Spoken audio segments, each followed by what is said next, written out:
Hello, my friends. Jacob is here. I hope you have the happiest of Thanksgivings, and I hope that your week is going super fantabulous. And today, I'm coming to you a little sooner than normal because I stumbled upon something in my quest for the truth, where I stay up for hours and hours and hours when I should be sleeping, and I search for the meaning of all things.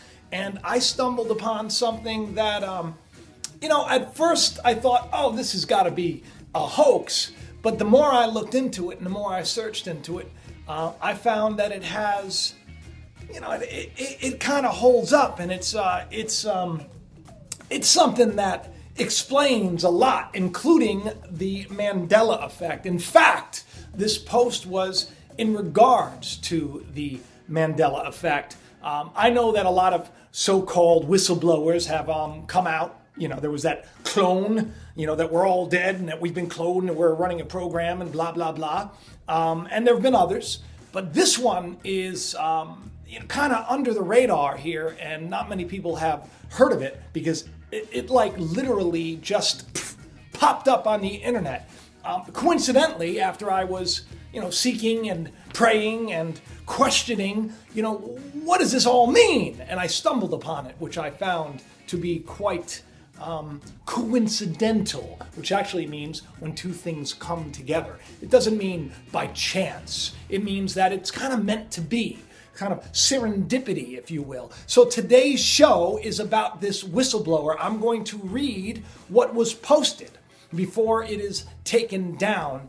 And as I said before, I looked into a lot of this stuff. And this has to be one of the most clever hoaxes of all time, or it is on the level legit, and it is something that we all need to wake ourselves up to and think about. But first, I'm going to go into a lot of stuff that's going to kind of lead up to it, because this topic has a lot to do with mind control. And if you've stumbled upon my site and this is your first time, I'm sure that you've been curious about things like this. Well, guess what? Our brains, they work on a frequency, and much like a computer, there are hundreds of billions of gabillions of these neurons that fire, and they transmit signals from one place to another.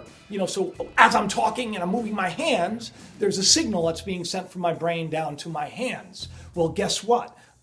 Today, people are trying to hack the human brain.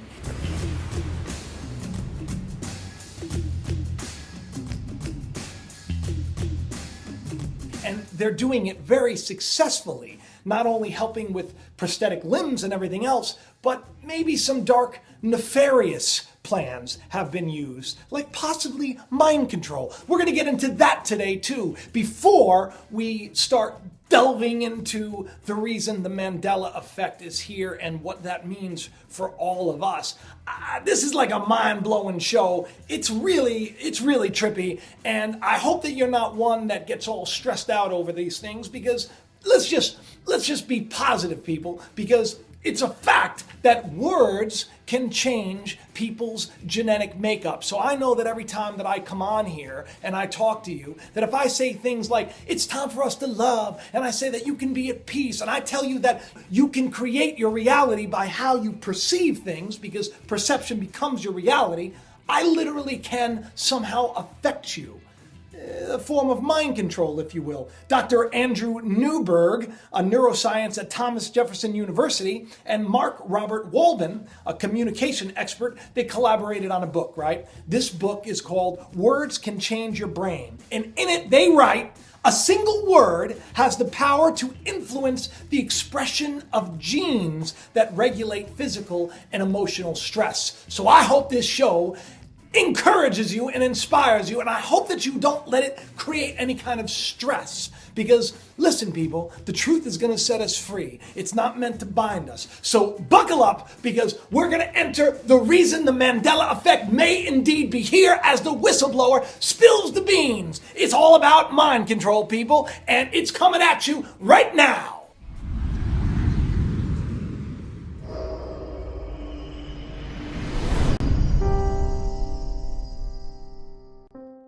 So there was this great movie that I loved. I saw it years ago, and it's called They Live. Carpenter's masterpiece. And you know that I, was a writer for World Wrestling between 99 and 2001. I was like the guy. And I was always a big fan of Roddy Piper, who played the lead character. He's actually said that They Live is not really a fiction, but it's a documentary. And in this film, we see how mind control works. Basically, an alien race had somehow infiltrated the world, and they basically plugged into the frequency of our brains, and they created this huge, radio transmitter. And what it was doing was it was transmitting this frequency that basically kept everybody blind, and it basically kept everybody, in line. And all around them were these subliminal messages like obey and conform. And it was really freaky stuff. Well, what happens in the film, and it's a film that I know if you've come to my page, I know that you've probably heard about it, or if you haven't, you should watch it, because it's really about the blinders being taken off. And it's about how the world is this big illusion, and you think things are one way, but you've realized that you've been kind of brainwashed and manipulated since birth. You've been lied to, and you've bought into this system that isn't real, and beneath it all is this plan to keep you all in line. So They Live, this movie that I was such a big fan of, it ties directly into this whistleblower. He worked for an organization called Greyleaf, the Greyleaf Consortium, and I'm going to read this letter that he published, anonymously, and then disappeared. But before I get into that, I want to kind of talk to you about perception, because really this has a lot to do with perception. This Mandela Effect has really blown the minds of a lot of people, myself included. And especially since we've seen effects flip-flop back and forth, like the video that I just did. So if ever there was a question that this was a real deal, well, guess what? There's something going on. I'm no longer going to say that could just be my memory, because I know for a fact that Tidy Cats changed to Tidy Cat, because I investigated it. And then when it changed back to Tidy Cats again, I was a little surprised, which is why I did the video I did last week. Now, if you don't know about the Mandela Effect and you're just here to find out about the whistleblower and how this is connected to mind control, go back and watch the videos that I've done on this so you can get caught up. It's basically about perception, people. We have all perceived things one way and remembered them one way, and they've turned out to be different. So the question is, can perception change your reality? And because really, what are we? We are really just taking these electrical impulses and the process in our brain, and then this is how we experience our reality, through what we see, touch, taste, smell, and hear. But what if someone had the power to come in there and influence that and change that? Well, guess what? Turns out think tanks have been doing this for a long time, and I'm not just talking about HARP.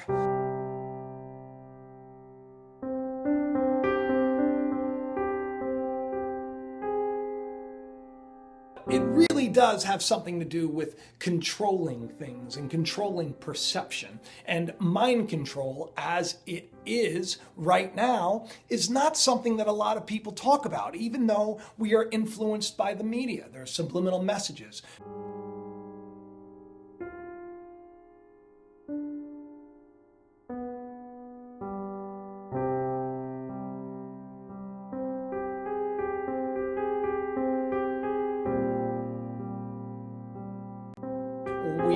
We are told certain things a certain way, and they basically inspire a reaction. So we find ourselves, how many times have you bought yourself something and you're like, why did I just buy that? But you didn't know that you were being manipulated by, your TV and your iPhone and your, and the radio, and you were basically plugged into this signal that has convinced you that you need to consume, consumer. Yeah, spooky stuff.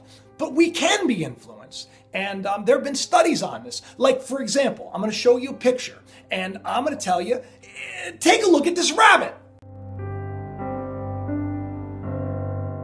And you see a rabbit because I told you that it's a rabbit. But what if I tell you, hey, it's not a rabbit after all, it's actually a duck. Take a look. You see a duck. You see, we can influence people's perception.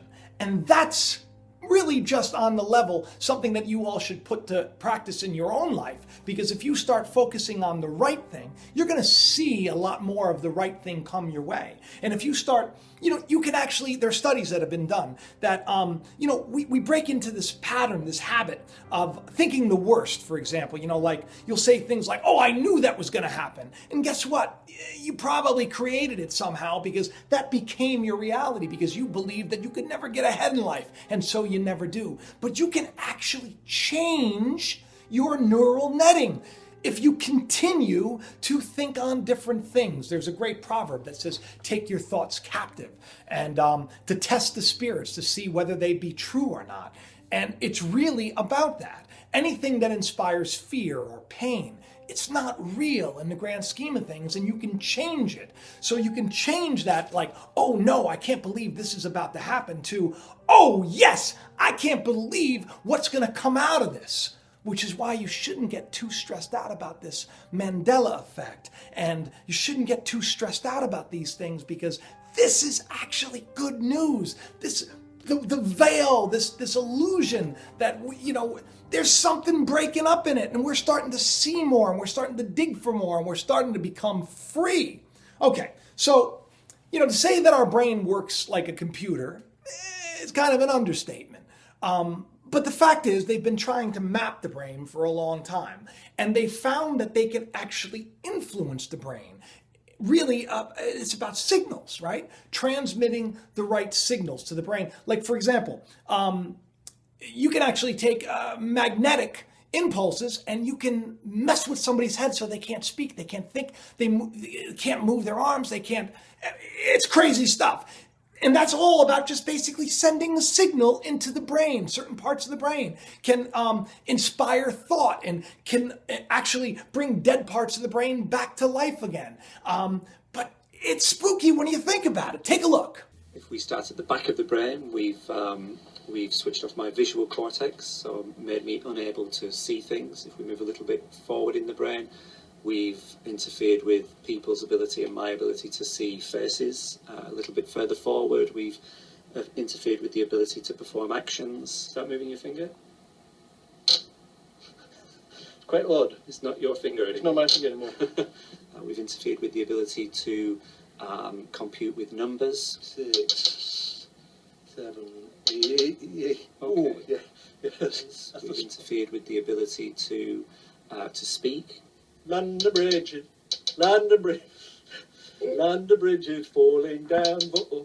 You think of something you can do, and we've basically interfered with it with this machine. 2, 3, 4, 5, 6, 7, 8, 9. So what's the problem?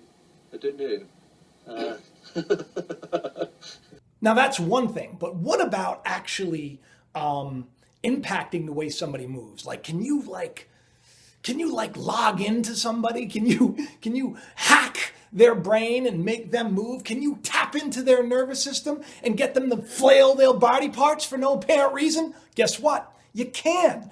And it doesn't take much. I mean, we're talking simple little wires. Take a look. You're going to stand right here. So when you're moving your arm like this, your brain is sending a signal down to your muscles right here. I want you to move your arm as well. All right, so your brain is going to send a signal down to your muscles. And so it turns out that there is a nerve that's right here that runs up here that innervates these 3 fingers and is close enough to the skin that we might be able to stimulate that. So that we can do is copy your brain signal that's going out to your hand and inject it into your hand so that your hand will move when your brain tells your hand to move. And so in a sense, she will take away your free will, and you will no longer have any control over this hand, okay? You with me? All right, so I just need to hook you up. All right, so I'm going to find your ulnar nerve, which is probably right around here. You don't know what you're signing up for when you come up and... So now I'm going to move away and I'm going to plug it into our human-to-human interface over here. Okay, so Sam wants you to squeeze your hand again. All right. Do it again. All right, perfect. So now I'm going to hook you up over here so that you get the simulation. It's going to feel a little bit weird at first. This is going to feel like a... You know, when you lose your free will and someone else becomes your agent, it does feel a bit strange. So I want you to relax your hand. All right, and Sam, you're with me? All right, so you're gonna squeeze. I'm not going to turn it on yet, so go ahead and give it a squeeze. All right. So now, are you ready, Miguel? Ready as I'll ever be. Okay, so I've turned it on, so go ahead and turn your hand. Do you feel that a little bit? Okay, do it again. Oh, a little bit. A little bit. Okay, so relax. No, hit it again. Okay. Oh, perfect. All right, so relax. Do it again. All right, so now... All right, so right now, your brain is controlling your arm, and it's also controlling his arm. So go ahead and just do it one more time. All right, so that's perfect. So now, what would happen if I took over my control of your hand? And so just relax your hand. What happens? Nothing. Why not? Because the brain has to do it. Now you do it again. All right, that's perfect. So you see there, one person thought it, and the other person acted it out. There was no free will there. He couldn't stop his arm from flinching around because his body was hacked for a moment. Oh, now with wires, of course. But we all know that you don't really need wires anymore. Most of us are wireless anyway. So the question becomes, are we capable today of changing a person's perception? Can we somehow send a signal to get them to, I don't know, can we get people to hear things? Can we get people to do things? Can we read people's thoughts? Well, guess what? Studies say you can. And it begs the question, all these terrible mass shootings that we see, like in Aurora, where that troubled kid James, where he went and he killed all those people. You know, he was classified as a schizophrenic. But I mean, is it possible? You know, is it possible that his brain could have been hacked and that he was told to do these certain things? Well, I mean, we hear of people time and time again carrying out these horrible acts and then saying, the voices told me to do it. Is that something that's possible?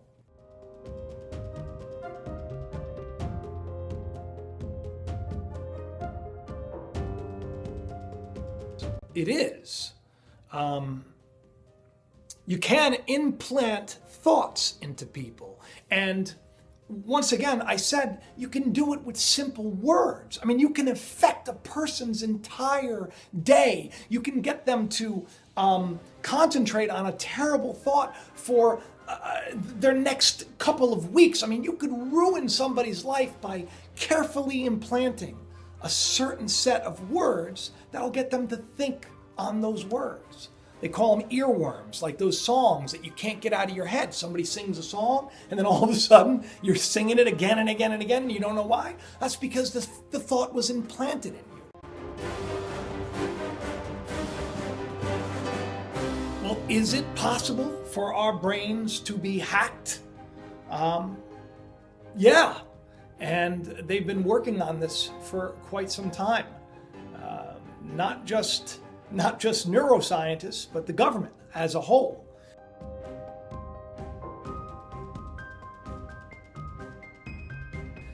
And that's why when I stumbled upon this, this Reddit post from an anonymous writer, Jay Goodspeed, I was taken back. Now I'm going to read this to you. Now, look, I know that this could be some sci-fi writer. I know that this may not be a legit deal, but see, the thing is that when I read it, something about it struck me.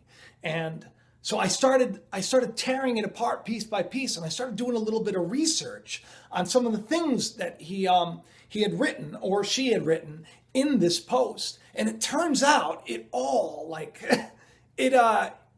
it's backed up with like legitimate fact. And that's kind of what startled me. And that's what got me thinking we all should start looking into this mind control, because perhaps our perception is being altered. When the Mandela Effect first came out, and we were sitting down, and my wife and I are, big fan of the bacon, egg, and cheese, back before we went on our diet and lost all that weight. Well, the bottom line is that the kids still have Oscar Mayer bacon. And when I was making bacon, egg, and cheese sandwiches for everybody on a Sunday, I brought it over to her and I said, well, what's wrong with this picture? And she said, wait a minute, hang on a second. I thought it was Oscar Mayer with an E. I go, it is Oscar Mayer with an E. But now we all perceive it with an A. Now, some people are going to tell me that I'm wrong, but I know it was Oscar Mayer. My bologna had a first name, O-S-C-A-R. My bologna had a second name, M-E-Y-E-R. The bottom line is, the Mr. Rogers theme, It's a Beautiful Day in This Neighborhood. We all remember it as The Neighborhood.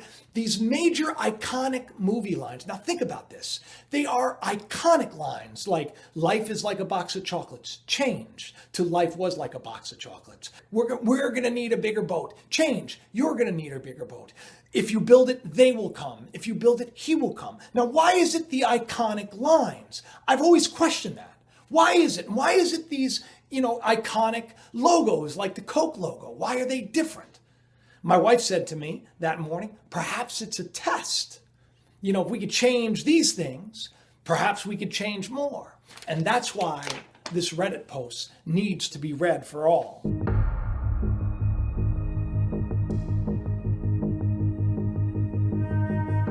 Everything that people think they know about the Mandela Effect is incorrect. Even the name Mandela Effect was a term coined by an online blogger.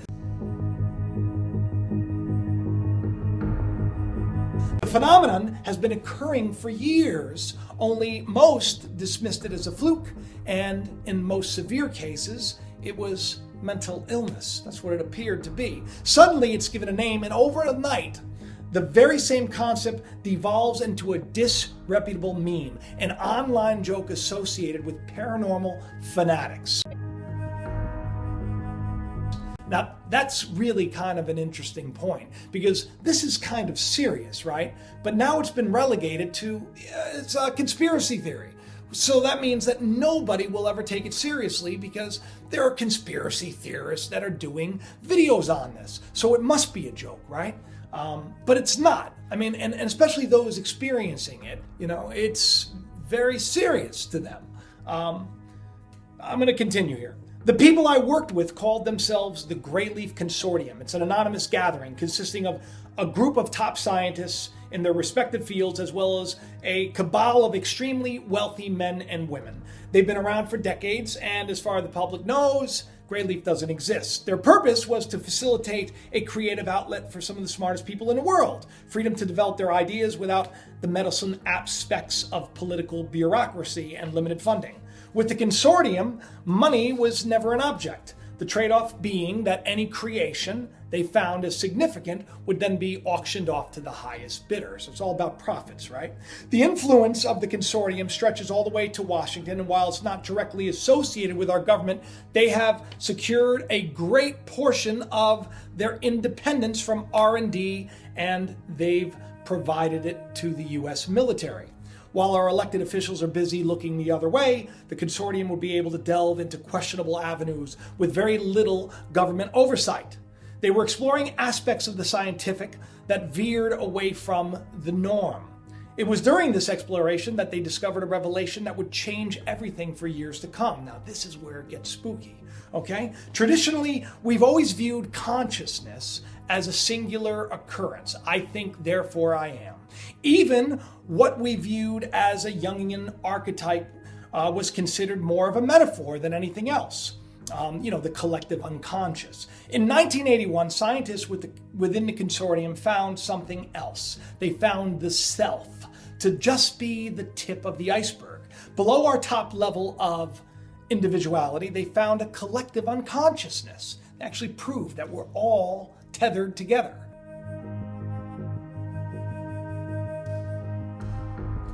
Something that we've all said, and a lot of people believe, that we're all united through this one little positive spiritual string, that we're all linked. And they found that we're tethered to a living, breathing hive consciousness, an interconnected series of threads outside of the realm of our perception. Imagine your mind as a house, and it basically goes into saying that inside there's a house on every street, and there's a street in every neighborhood, there's a neighborhood in every city, a city in every country, and inside each collective house, things are operated a little differently, but we're all connected, okay?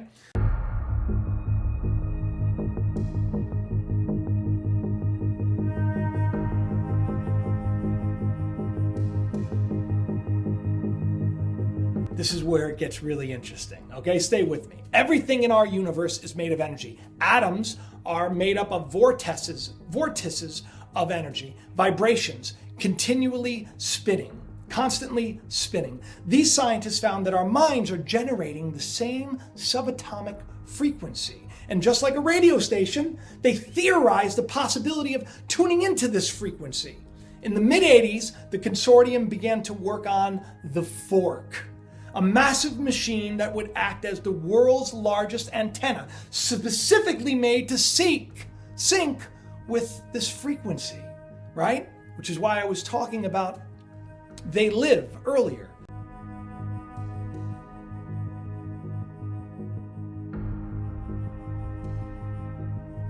Basically, that's what they were trying to create.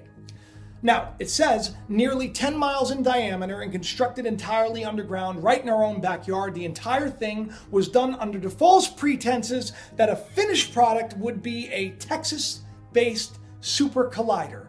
Nearly 14 miles of underground tunnels, and the instructor had been developed before Congress pulled the plug on the whole thing. All of that was just a dog and pony show. While the public saw an abandoned underground expanse, the Consortium used the secrecy to build their machine, as well as a concealed facility that operated under the code name Foxhole. So that was like my first little check. Okay, so there should be some huge Texas super collider that was built, right? And guess what? It was.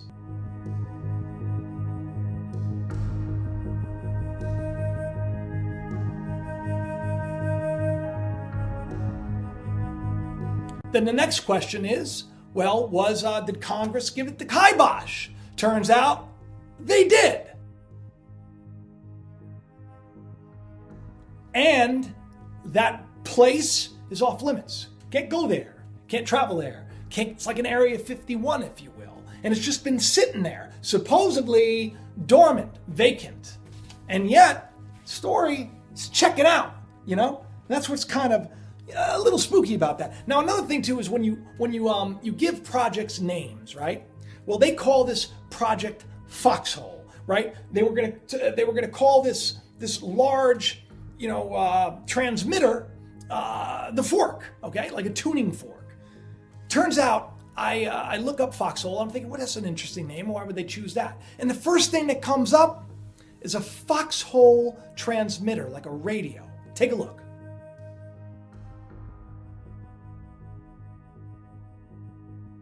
That checks out too. So I start scratching my head and I go, well, maybe there's a little more to this than I was thinking. Maybe it's possible that this thing has tuned into some frequency, and maybe it's possible that things are being changed, possibly on purpose. I continue. They wanted to map the collective unconsciousness. In a way, it was equivalent to listening in on white noise, which is pretty much what it sounds like. You can actually hear thought. A lot of people don't realize that. Take a look.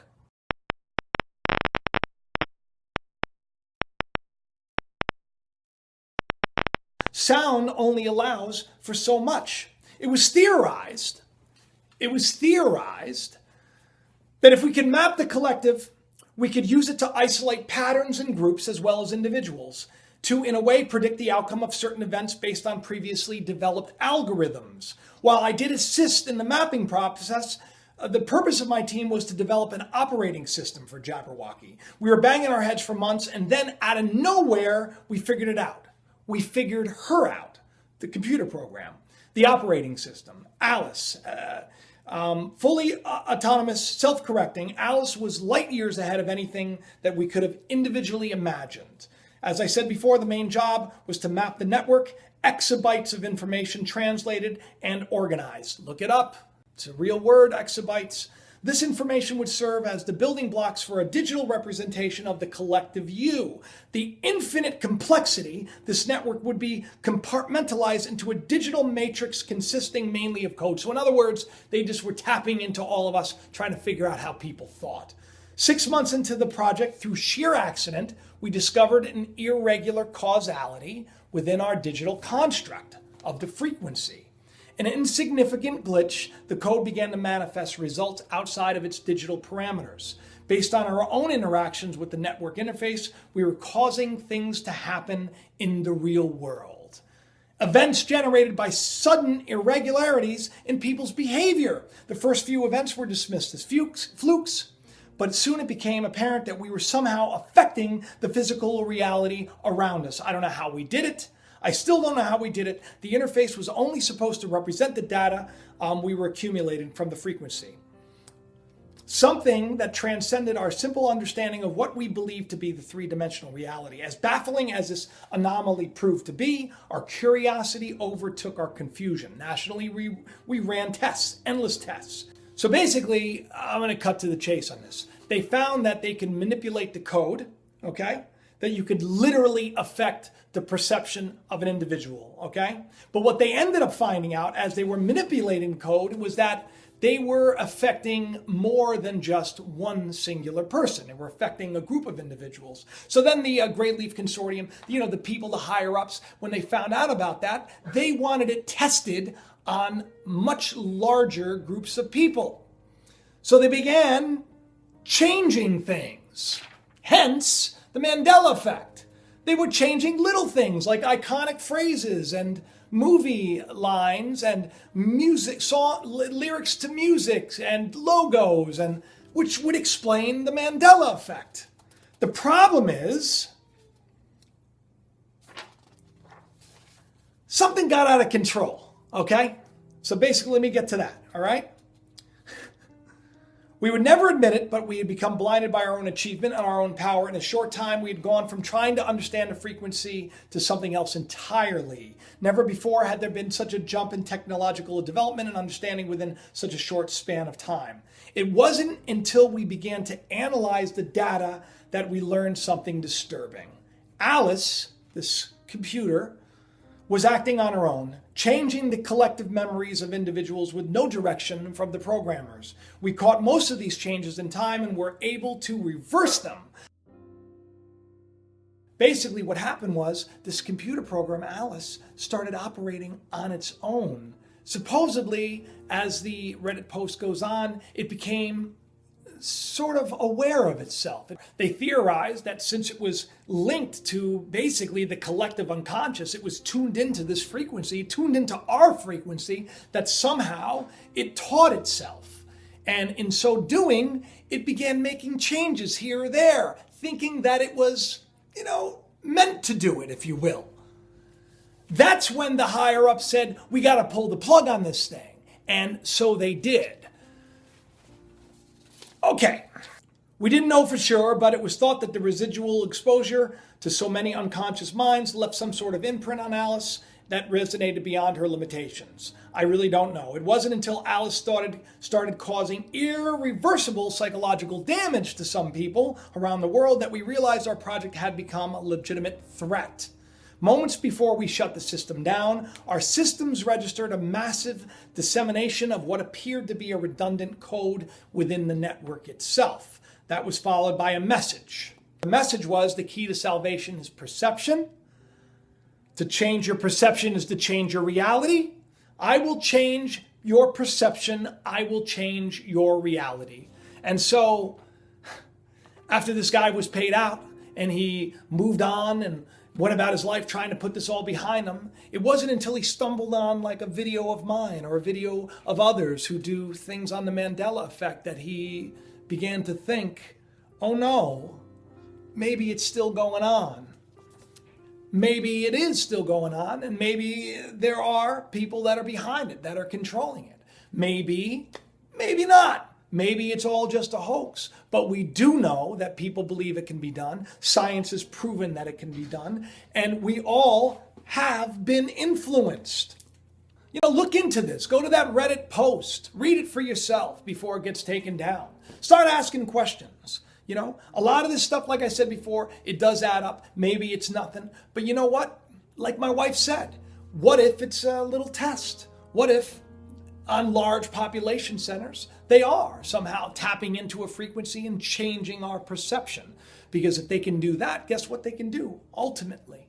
I don't know. I know that's a little freaky, and I don't want to spook anybody out, because I do believe that there is a power that is greater than man, and I do believe that just because things can be influenced, you know, with signals and I believe that if you have faith, it's all going to work out. And I think that you all need to start lifting people up around you.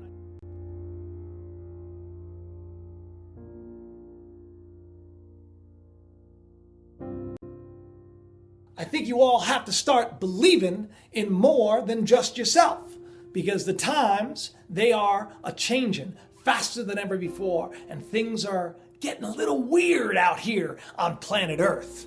And in any event, I hope that this video has sparked your curiosity like it has mine, and I hope it has gotten you to dig a little bit deeper. And I do hope that you subscribe, and thank you, because I'm going to be at 50,000 soon, and I'm going to be sending out some gifts to some people. I really do appreciate it, and I want to thank you all for being a part of this movement, you know, being a part of finding the truth and being set free, being a part of loving others and lifting others up and inspiring others to look for more, search for more, and be more. And I will catch you next time. I love you all. I'll talk to you soon.